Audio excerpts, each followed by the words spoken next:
에베소서 1장 7절 말씀입니다. 신약성경 310페이지 에베소서 1장 7절 말씀을 우리가 함께 보도록 하겠습니다. 에베소서 1장 7절 우리 찾으셨으면 아멘. 우리 한 목소리로 합독하도록 하겠습니다. 함께 읽습니다. 시작.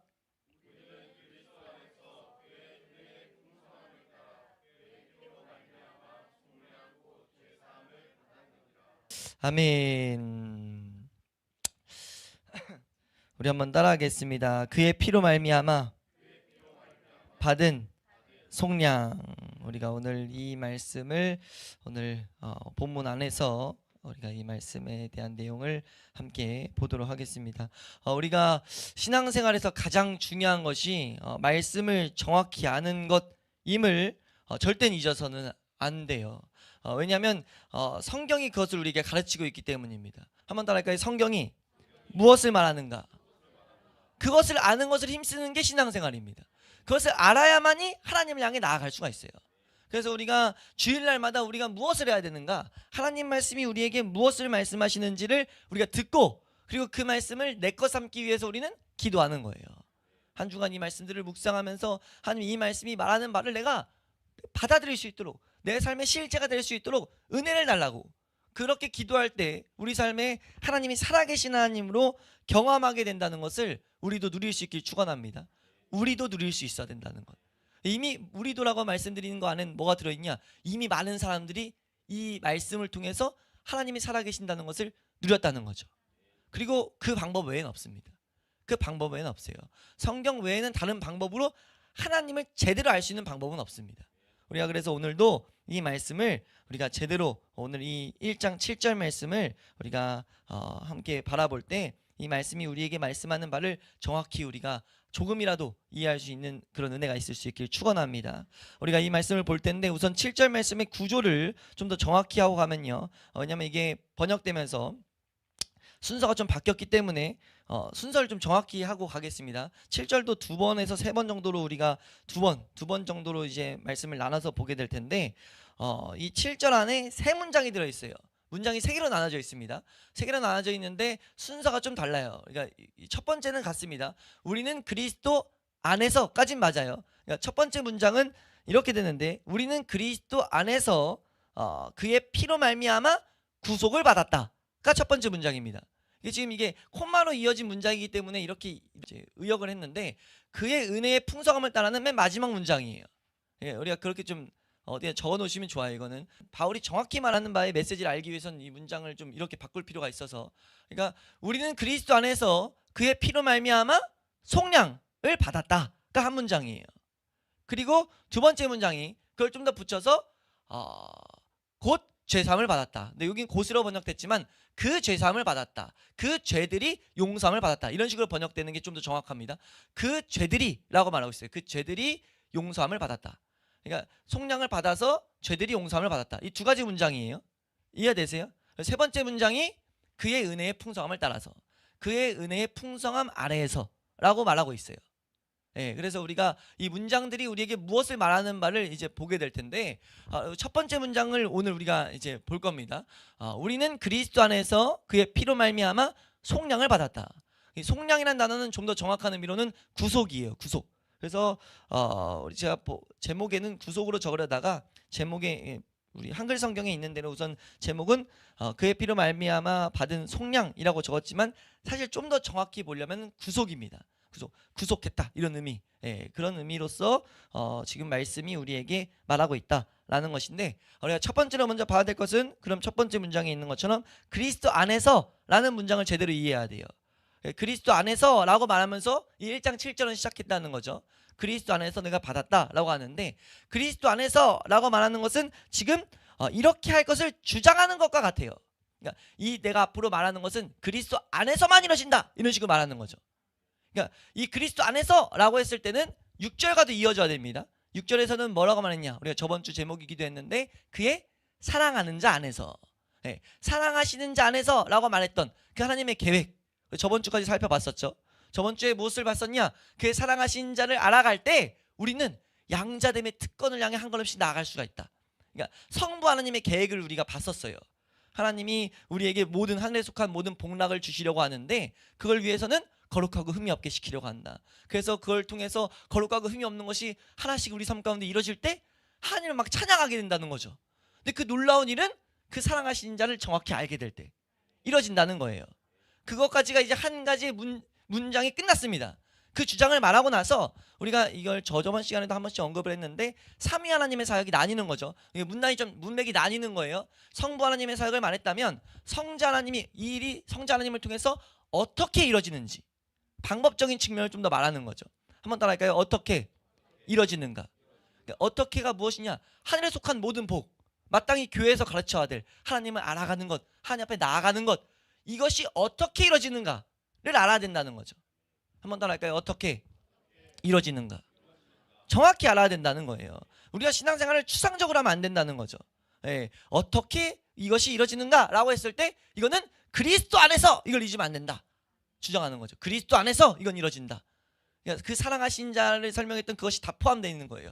이것이 그리스도 안에서 이루어진다는 것을 우리는 놓쳐서는 안 된다라고 말한다는 거죠. 예, 그래서 우리에게 첫 번째 말하는 것은 이 그리스도 안에서라는 것을 다시 한번 강조하는 바울의 가르침을 볼 수 있어요. 우리 이것을 가르침으로 봐야 됩니다. 그러니까 어떤 가르침이냐? 이 사도 바울은 끊임없이요. 끊임없이 한번 따라할까요? 끊임없이 예수 그리스도 안에를 강조해요. 이건 우리에게 뭘 나타내는 거냐면요, 우리가 끊임없이 망각한다는 겁니다. 우리가 끊임없이 망각한다는 거예요. 무엇을요? 그리스도 안에서 이것이 이루어진다는 것을요. 이것이 망각하면 어떤 일이 발생되냐면 이걸 잘 하셔야 돼요. 그리스도 안에서를 망각하는 게 어떤 모습이냐라고 했을 때 신앙생활을 내 맘대로 하는 것, 이게 그리스도를 망각하는 겁니다. 그리스도 안에서라는 것을 망각하면 내 맘대로 신앙생활이에요. 교회를 내가 듣기 좋은 것만 듣고 싶어하고, 그러니까 우리가 알아야 될 게 좀 이따도 보게 되겠지만 우리가 이런 말씀을 들으면 성경대로 강론하면요, 이거 지금 강론안에 드린 건데 우리 육체의 본성이 듣기 싫어합니다. 그래서 예배 전에 오셔서 기도하셔야 돼요. 말씀을 들을 수 있는 심령을 달라고 기도하셔야 되는 이유가 뭐냐면 우리가 한 주간 마귀가 수많은 죄들을 짓게 만든단 말이에요. 그 죄들 때문에 말씀을 못 듣는 게 아니고, 죄는 우리가 하나님 앞에서 멀어지게 만들 뿐인데 그 죄를 내가 기도하지 않았기 때문에 말씀을 못 듣는 거죠. 죄들이 있어가지고 그 죄를 고쳐야만이 말씀을 듣는 게 아니고, 오늘 말씀에서 그것을 좀 말하고 있는데 은혜를 구하라고 말해요. 너희는 어쩔 수 없이 아무리 잘 살아도요, 조금이라도 죄가 들어오는 순간 하나님 알기 싫어합니다. 그 죄는요, 하나님 알기 싫어하게 만들어요. 그러니까 말씀을 이해하기 싫게 만듭니다. 그래서 예배 전에 오셔서 반드시 기도하셔야 돼요. 한번 더 할까요? 주여, 나로 하여금 말씀을 들을 수 있는 심령을 갖게 하여 주시옵소서. 심령은 뭐냐면 상한 심령이에요. 그러니까 이미 심령이 만들어져 있어요. 한 주간 살면서. 상한 심령은 뭐냐면요, 죄로 인하여 망가진 모습을 보라는 거예요. 은혜가 필요함을 깨달으라는 거죠. 그게 근데 기도로만 가능해요. 우리가 아무리 망가졌어도요, 우리 육체는 병이 걸리면 아픈데 이 영적인 웃긴 게, 영적으로 병이 걸리면요 이 세상에서 기쁩니다. 이 원리를 잘 하셔야 돼요. 영이 병들면요 이 세상에서 기뻐요. 이 세상에서 더 편해진다고요. 이 세상을 향해 더욱더 나아가게 되죠. 그러니까 우리가 기도하지 않으면 못 느껴요. 못 알아챕니다. 뭐 할 때 알아채냐면요, 하나님 뭘 할 때 알아차릴 수 있냐면 하나님 앞에 나아가려고 할 때 이게 힘들어져요. 병이란 게 그런 거잖아요. 뭔가 육체의 기능에 문제가 생기는 거잖아요. 하나님을 향해 나아가려고 할 때 이 문제를 우리가 느낄 수 있어요. 그래서 예배 전에 오셔서 하나님 말씀대로 내가 말씀을 더욱더 듣는 심령을 주세요 라고 기도할 때 내가 안에 있던 문제들이 발견됩니다. 내가 정말 은혜가 필요하다는 것을 볼 수 있게 된다는 거죠. 그리고 그 모습을 그 연약을 가지고 하나님 앞에 은혜를 구할 때 감사한 것은 은혜를 주시겠다고 약속하셨다는 거예요. 우리 반드시 그렇게 기도할 수 있길 축원합니다. 우리가 다시 말씀으로 돌아가서 이 사도 바울은 그걸 너무 가르치고 있다는 거예요. 우리 신앙생활은 그리스도 안에서 이루어진다는 것을 놓쳐서는 안 된다. 그리스도 안에서를 놓치는 순간 내 맘대로 신앙생활 한다. 그냥 내가 와서 한번 위로받고 가는 것을 원하게 돼버릴 수 있어요. 그리스도 안을 생각하지 않으면 한번 기쁘고 간 것을 은혜 받았다고 착각할 수 있어요. 교회 와서 기쁠 수 있거든요. 뭔가 목회자가 어떤 이 세상에서의 희망찬 메시지를 던지면 기쁠 수 있어요. 근데 그걸 은혜라고 착각하면 안 된다는 거죠. 그렇게 되면 교회 와서 내가 잠깐 내 육신은 좋을지 몰라도 하나님을 향해 나아갈 수는 없다는 거예요. 우리가 그 원리를 정확히 놓치지 않을 수 있기를, 정확히 알고 놓치지 않을 수 있기를 축원합니다. 그래서 성경은 우리에게 이 삼위 하나님의 이 구원의 역사를 이 모습, 구원을 위해서 역사하시는 모습을 정확하게 가르치고 있다. 사도 바울을 통해서 가르치고 있다. 우리는 지금 그걸 공부하고 있는 거예요. 하나님을 향해 나아가는 그늘 공부하는데 이 7절 말씀, 그리스도로 인하여 이뤄지는 이 모습의 첫 번째는 그리스도 안에서 이제 이 일이 이뤄진다는 것을 우리에게 말하고 있다는 것을 염두하면서, 그럼 그리스도 안에서 이것이 어떻게 이뤄지는가를 말하고 있다는 거예요. 그리스도 안에서 이것이 어떻게 이루어지는가, 이 내용을 우리가 이제 보게 되는 그 문장을 여기서는 그리스도 안에서 그의 피로 말미암아 속량을 받았다, 이걸 우리가 이제 봐야 돼요. 근데 이 문장을 제대로 이해하기 위해서는 한 가지 전제돼서 이해돼야 될 내용이 있습니다. 그의 피로 말미암아 구속을 받았다, 이것이 뭔 의미인지 정확히 알기 위해서는 왜 그런 일이 필요한가. 그냥 하나님이 말씀으로 이 세상을 창조하셨으면 말씀으로 다 이뤄주시면 될 텐데 왜 하나님께서 어떤 방법을 두셨는가를 우리는 생각해야 된다는 거죠. 무슨 말인지 이해가 되세요? 하나님이 이 세상을 만물을 말씀으로 창조하셨다면서요. 맞죠? 말씀으로 창조하셨단 말이에요. 말씀으로 창조했으면 예배도 그냥 이렇게 뭔가 과정 필요 없이 그냥 내가 너희를 속량한다, 이거 사실 천주교에서 그러거든요. 선포하고 끝나버리거든요. 그 선포를 주기 위해서 예수님 오셨다고 말해요. 이걸 정확히 구분지어야 돼요. 예수님은 죄를 용서하기 위해서 용서가 있다라는 선포, 메시지를 주기 위해 오신 분이 아니에요. 메시지를 주기 위해 오신 분이 아니라는 거예요. 구원 자체가 예수 그리스도입니다. 예수 그리스도 안에 들어가야 구원이 일어나는 거예요. 그분의 메시지를 알아야가 구원이 아니라 그분 안에 들어가야 된다는 거죠. 이걸 착각을 일으키게 계속 만든다는 거예요. 신앙에서 그리스도 안에 들어가는 것이 아니라 그분의 메시지를 알아가는 것만으로 끝나려고 하는데 그게 아니라는 거죠. 그럼 왜 그런 일이 필요한가예요? 그냥 말대로 그냥 선포하면 되는 거 아닌가? 하나님 말씀에 능력이 있는데 라고 했을 때, 마틴 로이드뉴스 목사님은 이 부분을 가지고 뭐라고 하냐면, 수많은 그분뿐만 아니라 많은 이 성경대로 목회하신 분들의 표현이 뭐냐면은, 하나님이 한 가지, 감히 이런 표현을 써요. 감히 내가 경외함을 가지고 말을 하는데, 하나님을 두려워하는 마음을 가지고 말을 하는데, 감히 말하는데 하나님께서 한 가지 하실 수 없는 일이 있다 라고 말해요. 그것은 뭐냐? 어둠을 용납하는 것. 그분 자체가 빛이기 때문에 어둠을 용납하는 건 그분 성품 자체를, 존재를 부인하는 일이기 때문에 그거는 할 수 없다는 거죠. 그래서 그 할 수 없는 것을 처리하기 위해서 무엇이 필요했는가? 그의 피로 말미암은 속량이 필요했다는 거예요. 그럼 그 할 수 없는 것을 우리에겐 정확히 성경은 우리에게 뭘 말하는가? 그것을 죄라고 말합니다. 죄. 그러니까 죄의 장벽을 처리해야만이 우리가 하늘에서 오는 모든 복락을 누릴 수 있다는 거예요. 죄의 장벽을 처리해야만이 우리가 하나님의 양자됨을 누릴 수 있다는 거죠. 죄의 장벽을 처리해야만이 하나님을 제대로 찬양할 수가 있어요. 그러니까 죄는 무엇이냐? 하나님과 우리 사이를 갈라놓은 겁니다. 우리 성경 말씀 하나 보시면요, 우리 이사야서 59장 1절 2절 말씀, 이사야서 59장 1절 2절 함께 읽습니다. 함께 잘 읽어보겠습니다. 이 내용 자세히 설명 안 드릴게요. 내용이 설명되어 있는 내용이어서 1절 2절입니다. 앞에 우리 구약성경인데 앞에 나옵니다. 1절 2절 함께 천천히 잘 읽어보겠습니다. 시작.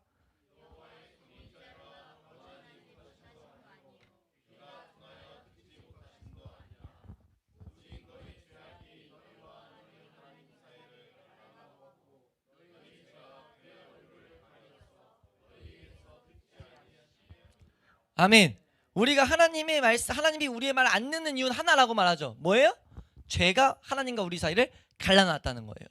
여기서 말하는 죄악은 우리 어떤 죄를 짓는, 성경에서 죄가 그냥 하나의 죄로 나올 때가 있고 신스라 해서 죄들이라 나올 때가 있어요. 그러니까 죄라고 나올 때는요, 우리 원죄를 말합니다. 보통 우리 안에 있는 그냥 본성상 있는 죄, 우리가 하나님을 보기 싫어하는 그 모습, 그것을 죄라고 말하는데 그 죄악된 모습이 하나님과 우리를 갈라놨어요.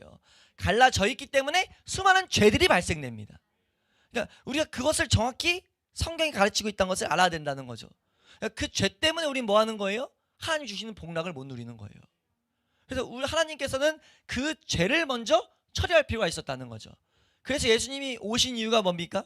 메시지를 전하기 위해서가 아니라 그 죄를 처리하기 위해서 오셨다는 거예요. 우리 이걸 정확히 알아야 된다는 거죠. 예수님 오신 게 너 이런 죄가 있어서 하나님이 그런 죄 있다고 뭐 이런 거 가르치기 위해서 온 것이 아니라 그 죄 자체를 처리해야 되는데 처리할 수 있는 방법은 예수 그리스도가 오시는 것밖에 없었다는 거예요. 그것을 지금 사도 바울은 여기서 지금 말하고 있다는 거죠. 우리는 그리스도 안에서 그의 피로 말미암아 속량을 받았다라는 것을 말하고 있어요. 이해되세요? 이것을 한마디로 요약하면 십자가입니다. 십자가는 무엇을 말하는가? 예수 그리스도가 죽었다는 걸 말하거든요. 예수님이 왜 죽으셨어요? 뭐 한 번쯤은 들어봤잖아요. 교회 다니면 내 죄를 위해서, 내 죄를 위해서 죽으셨다. 한 번 더 할까요? 예수님은 내 죄를 위해서 죽으셨다. 그것을 우린 정확히 알아야 된다는 거죠. 예수님이 내 죄를 위해서 죽었다. 그것이 십자가 사건이라고 말하는데, 그것을 성경은요 한결같이 좀 더 정확히 표현합니다. 성경에서요 우리가 구원받았다라는 것을 표현할 때요 예수님이 죽어서 라는 표현을 안 써요. 한결같이 말씀을 보면 우리의 구원과 관련돼서 예수님의 죽으심을 표현할 때는요 한결같이 그의 피를 언급합니다. 그의 피로 말미암아 하나님과 우리 사이가 화목하게 됐다. 그의 피로 우리가 다시 하나님을 볼 수 있게 됐다. 그 길이 열렸다라는 것을 계속 설명하고 있어요. 우리 말씀 하나 읽으면요 우리 말씀 고린도후서 5장 19절 말씀입니다. 함께 읽습니다. 시작.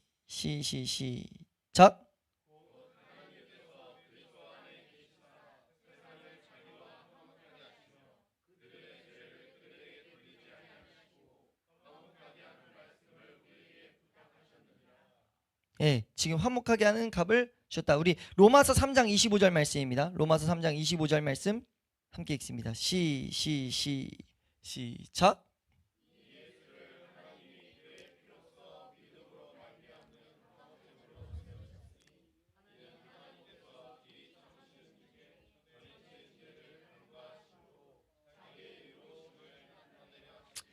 우리가 하나님 앞에 나아가게 되는 그 화목하게 되는 것, 하나님 앞에 나아가게 되는 것을 표현할 때는 그의 피를 계속 언급한다는 거죠. 우리 하나 더 말씀 한 군데만 더 보면요 에베소서 2장 13절 말씀 우리 함께 보도록 하겠습니다. 2장 13절 함께 읽습니다. 시작.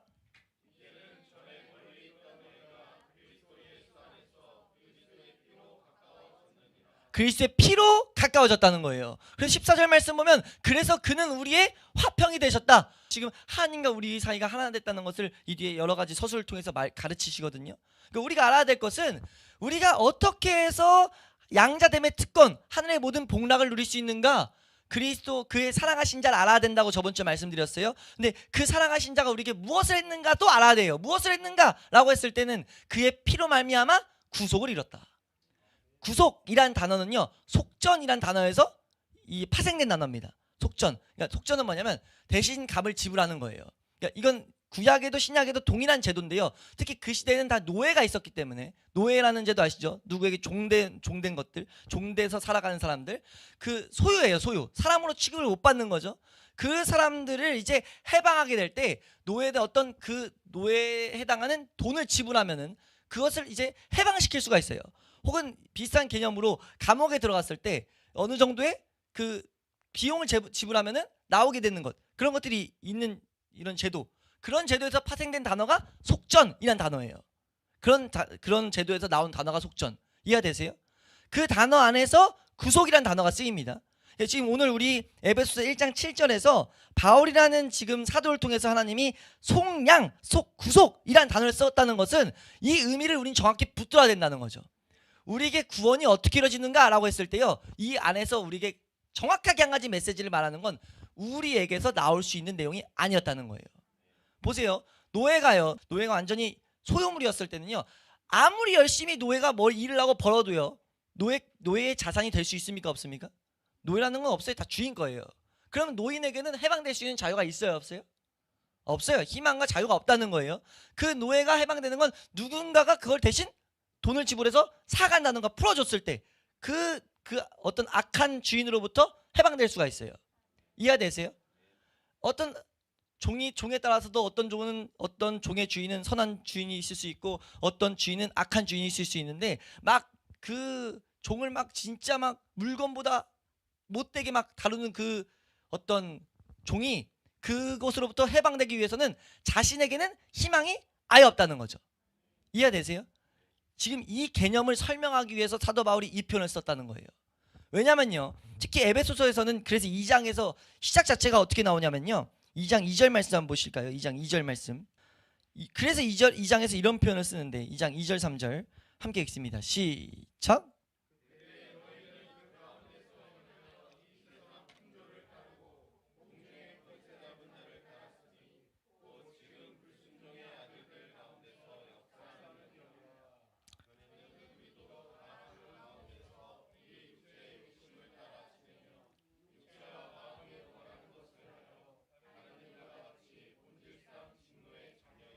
아멘. 이게 어떤 표현이냐면요, 우리가 다 종되었었다는 거예요.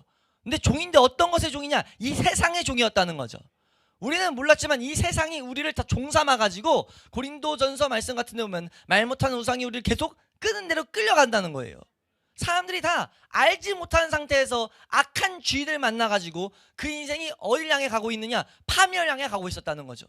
기쁨도 빼앗기고 잠깐 마치 유괴범이 애들 유괴할 때 많이 쓰는, 요즘에는 그런 것들 쓴지 안 쓴지 모르겠지만 많이 쓰는 내용이 뭡니까? 그래서 어른들이 애들한테 뭘 많이 가르치죠?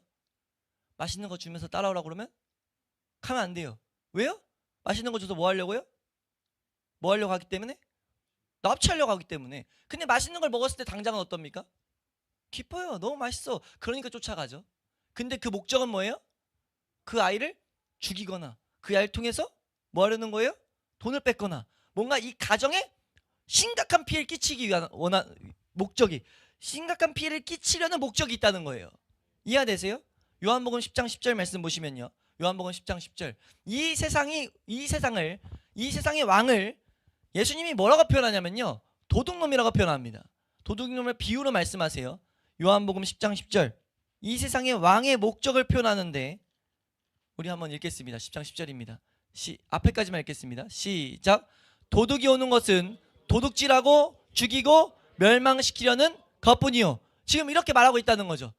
이 세상에 왕이 있는데, 마귀가 있는데, 그 마귀가 우리 사람들을 끌고 다니는데 그 목적이 무엇이냐? 그 사람들에게 하나님이 주시는 기쁨들을 뺏어가고 하나님을 뺏어가고 결국은 그 사람 가운데 죽이고 나중에는 멸망까지 가져오게 하는 것이 마귀의 목적이다 라는 것을 계속해서 성경은 가르치고 있다는 거예요. 성경이요, 한결같이 처음으로 선포하는 내용은 뭐냐면요, 사람에게 말하는 내용은요, 내가 널 이렇게 만들지 않았다예요. 창세기 1장 1절이 뭡니까? 태초에 하나님이 천지를 창조하셨다. 제가 이 말씀을 드릴 때마다 한 번씩 언급을 드리는데, 우리 여기도 붙여놨고, 왜 이 말씀을 여기 붙여놓고 이걸 언급드리냐면요, 이 말씀을 제대로 직면하면 의문이 나와야 돼요. 태초에 하나님이 천지를 창조하셨다 라는 것을 제대로 직면하면요, 제대로 바라보면 인간에겐 의문이 따라야 된다고요. 어떤 의문이냐?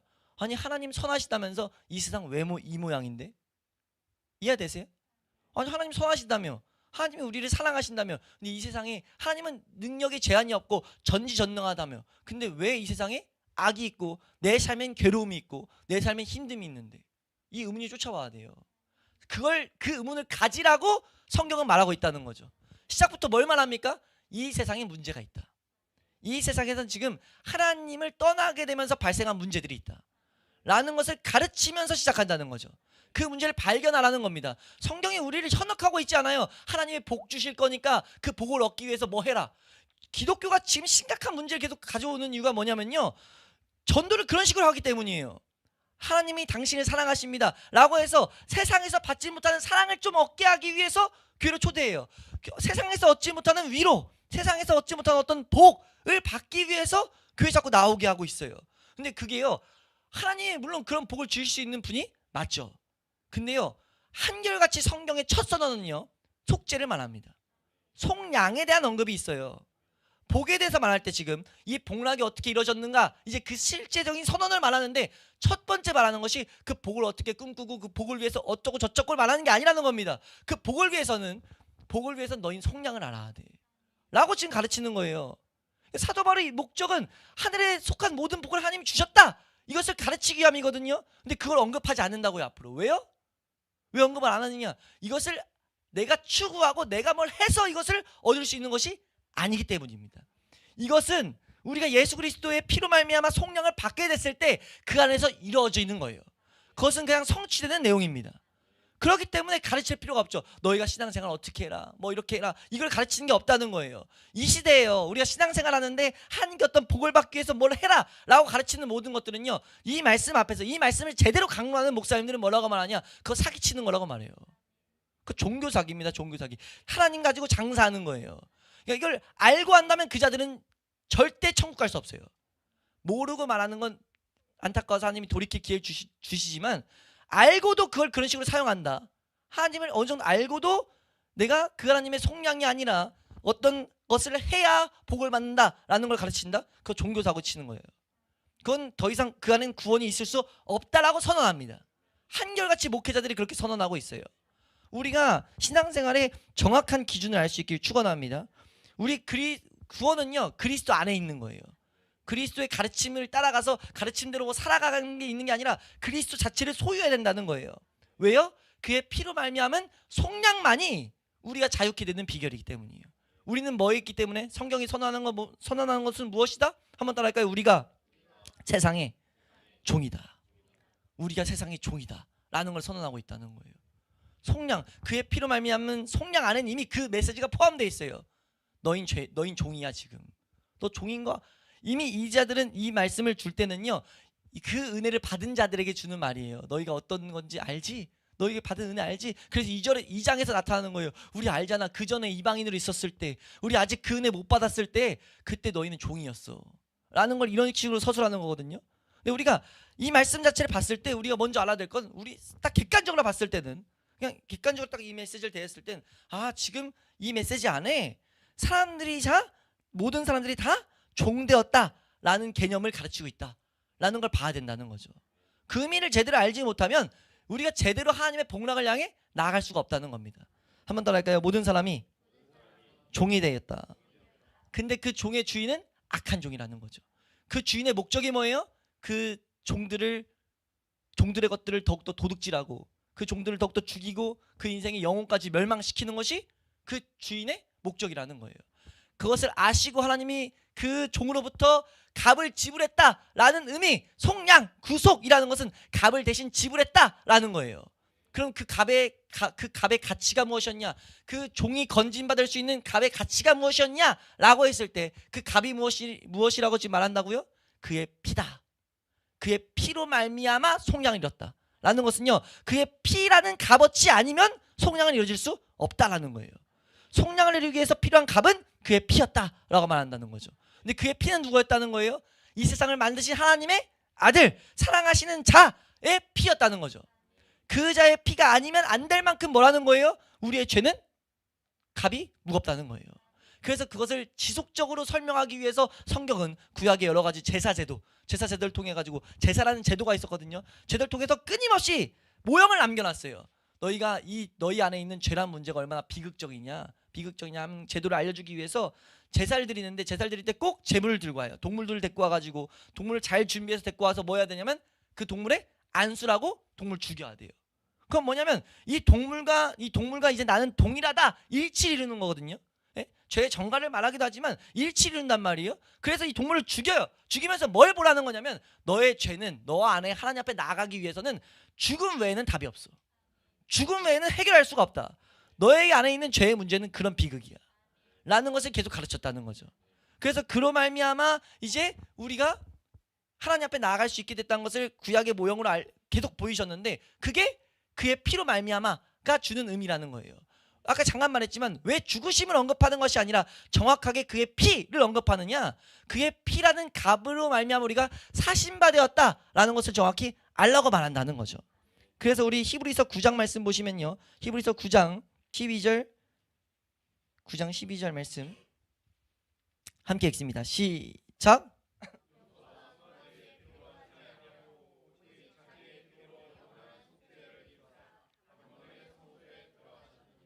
지금 여기서 자기 피를 또 언급하는 이유가 무엇이냐, 그 피가 우리의 죄의 값을 지불하는 비용이 됐기 때문에, 그 비용이 지불됐다는 걸 알아야 된다는 거죠. 그럼 어떤 개념에 포함됩니까?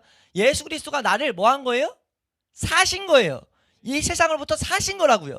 그래서 우리는 예수님을 보고 주라고 말합니다. 주가 뭐예요? 주인이시다 라는 표현이거든요. 왜 그 표현을 쓰냐면, 이 세상이 얼마나 우리를 비참한 자리로 인도하는지를 깨닫게 됐고, 그리고 그 비참함을 알고 났더니 해결할 방법이 없었는데 해결할 그 모든 문제를 해결하시고 해결하신 것에서 그치는 것이 아니라 종으로 분명 우리를 사셨는데 종으로 멈춘 것이 아니라 뭐 하신 거예요?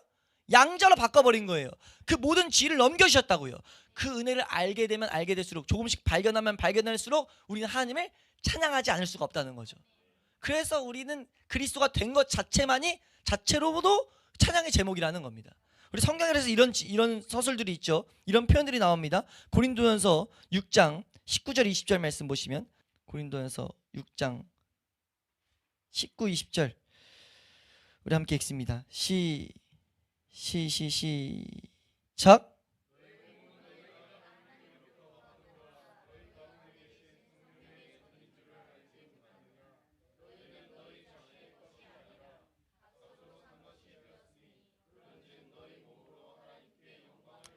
이런 표현이 나온 이유가 뭐냐면 이 복음의 내용이 정확하게 전달되고 있었어요.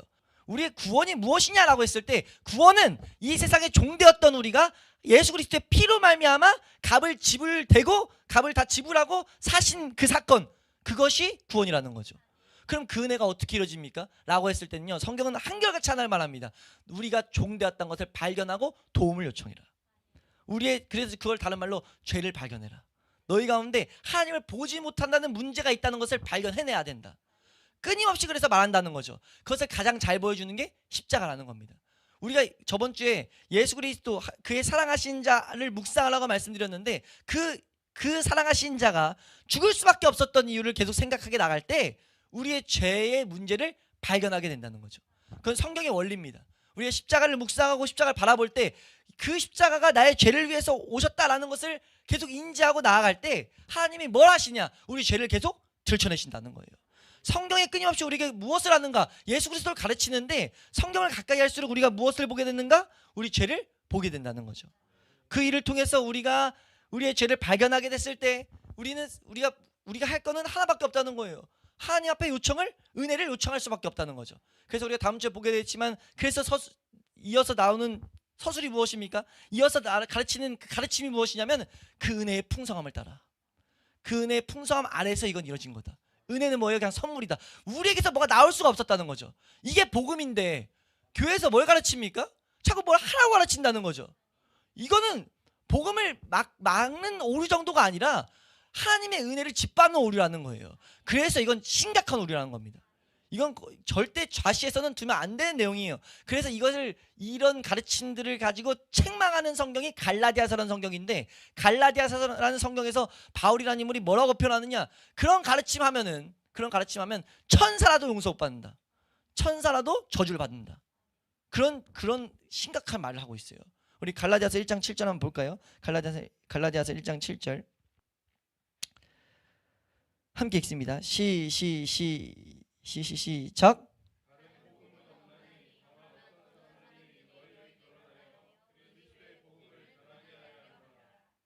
예, 지금 말하죠. 그래서 8절 말씀입니다. 8절. 복음을 변하게 했죠. 복음을 변하게 하는 게 지금 우리가 본 내용이에요. 뭘 하라고 하는 거. 8절입니다. 시작.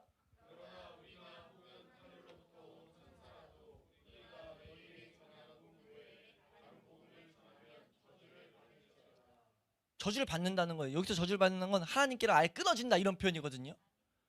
이게 얼마나 심각한 거냐면요, 우리가 이렇게 개념을 가지셔야 돼요. 하나님 앞에 주어지는 모든 것들은요, 예수 그리스도 안에서만 이루어집니다. 근데 우리가 뭘 해야 복을 받는다 라고 가르치기 시작하면요, 그건 저주받는 거예요. 오히려 그런 것을 하면서 잠깐 육신은 뭔가 뿌듯할 수는 있어요. 뭔가 종교적인 의식을 통해서도 기쁨이 오거든요. 종교가 그만큼 무섭다고 하잖아요. 종교적인 행위. 왜 그러냐면 하나님이 우리를 하나님 볼 수 있는 존재로 만들었기 때문에 이 모든 인간 안에는 예배하고자 하는 열망, 영의 흔적이 있다고요. 그래서 거짓신을 예배해도요, 예배가 성립되는 순간 뭐가 와요.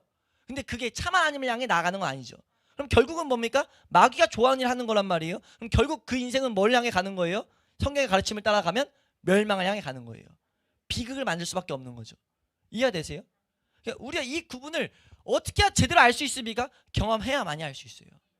그래서 다른 종교들은 계속 자기의 어떤 행위를 통해서 받아지는 것을 통해서 신앙이 쌓이는데요, 기독교는 뭡니까?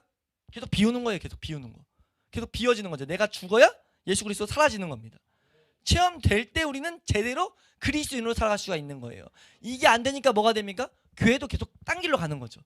교회도 계속 비극을 향해 가는 겁니다. 우리 죽동 회복의 교회는 말씀대로 한 걸음씩 걸어감으로 우리가 하나님의 살아계심을 조금이라도 제대로 우리가 경험하고 누리는 성도님들이 나타날 수 있기를 주의 이름으로 축원합니다. 그래서 오늘 말씀에서 우리가 가르치는 것, 그의 피로 말미암아 우리가 속량을 얻게 됐다는 이 사실을 놓쳐서는 안 된다. 그의 피라고, 죽으심이 아니라 피로 언급되는 이유는 무엇이냐? 예수님의 피로 값을 사신 그 구약 제도를 계속 생각나게 하시는 거예요. 우리가 하나님 앞에 나아갈 때마다 마귀는 계속 우리가 어떻게 행동이 어떻고 저떻고 말할 텐데, 그게 아니라 우리가 나아갈 수 있는 오직 한 가지 이유는 하나님의 피밖에, 예수 그리스도의 피밖에 없다. 그래서 이 제도를 잘 보면요, 이것만 하고 마치면, 구약 제도에 주목할 만한 한 가지 사건은 뭐냐면, 이제 제사장이 하나님이 임재하고 계신 지성소라는 장소가 있단 말이에요. 장소라 대충 아시면 돼요. 성막 안에 지성소라는 장소가 있는데, 거기를 들어갈 때 꼭 행해야 될 의식이 있어요. 그 의식이 뭐냐면, 번제단에서 이제 제물을 잡아서 피가 나오잖아요. 그 피를 가지고 뭐 해야 됐었냐면, 그 하나님이 계신 곳, 그것을 시온좌라고 하는데, 보통 그 속죄소라고 하는데, 속죄소라는 법궤 위에 있는 뚜껑에 거기다가 뭐 했냐면 피를 뿌렸어야 돼요. 그 피를 뿌림으로써 피의 값이 지불됐다, 속량됐다, 그러니까 대속물을 줬다, 값이 대속됐다라는 표현을 하는 거죠. 그래야만이 하나님 앞에 나아갈 수가 있었어요. 그 의식을 안 하면 안 됐단 말이에요. 그것을 그 모든 것들이 예수님을 가르쳤다라는 것을 신약성경이 계속 우리에게 가르치고 있다는 거죠. 말씀 두 개만 보고 이제 마치면요, 우리 마태복음 말씀이 내용이 좀 어려워도 이 내용을 담고 가면, 예수님이 그래서 먼저 이렇게 말합니다. 마태복음 20장 28절 말씀, 네, 우리 함께 읽습니다. 시작.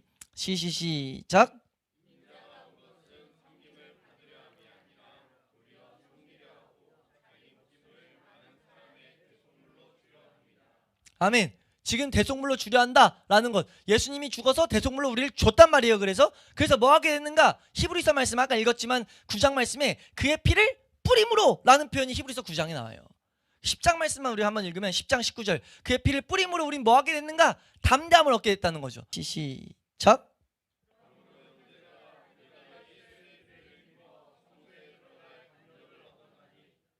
네, 섬소에 들어갈 담력을 얻게 됐다. 히브리서 9장 22절 말씀도 한번 보시면요, 히브리서 9장 22절, 9장 22절 함께 읽습니다. 시작.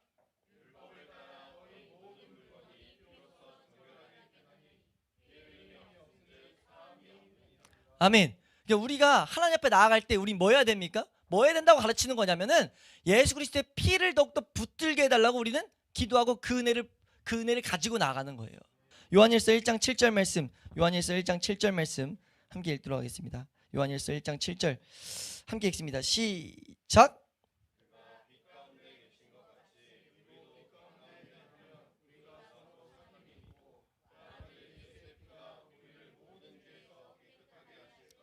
우리가 어떻게 깨끗하게 되는가? 그 아들 예수의 피로 말미암아. 요한계시록 1장 5절 말씀입니다. 요한계시록 1장 5절 함께 읽습니다. 시작.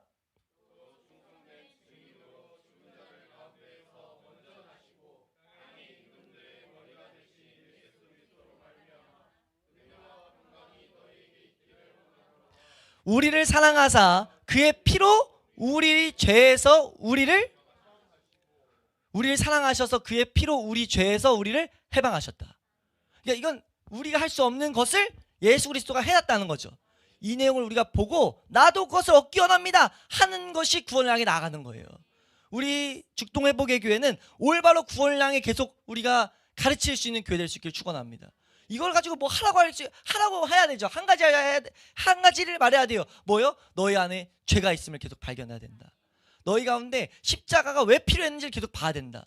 우리가요, 기도할 때 어떤 복락을 위해서 하라는 것은 다 좋아해요. 복을 위해서 수련하라고 해도 좋아해요. 금식하라고 해도 좋아해요. 금식. 우리가 금식은 사실 힘든 거거든요. 밥을 굶는 거, 기도하면서 밥 굶는 거 힘든데, 이거 하면 복 받는다? 하나님이 더 위로해 주실 거야? 하면 다 해요. 힘들어도 어느 정도 한다고요.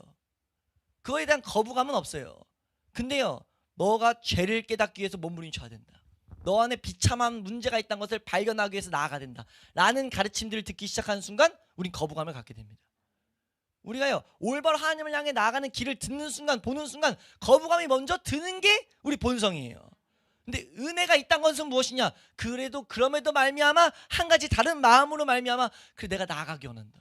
나도 그것을 내 것으로 한번 삼기 원한다 라는 마음이 드는 것은요 하나님이 주시는 은혜가 아니고서는 사람에게 주어질 수 있는 모습이 아니에요. 물론 아는 것에서 그치는 것이 아니라 행해지는 것까지 반드시 가야 되죠. 한번 따라 할까요? 하나님 내 안에 내 죄의 문제를 보게 하여 주시옵소서. 우리가 그것을 더욱더 기도하며 나아감으로 말미암아 예수 그리스도가 이미 이뤄놓으신 그 속량의 은혜가 우리 각자의 것이 되고 그것으로 우리가 나아갈 신앙생활, 우리가 걸어갈 수 있는 우리 죽동 회복의 교회가 될 수 있기를 주의 이름으로 축원합니다.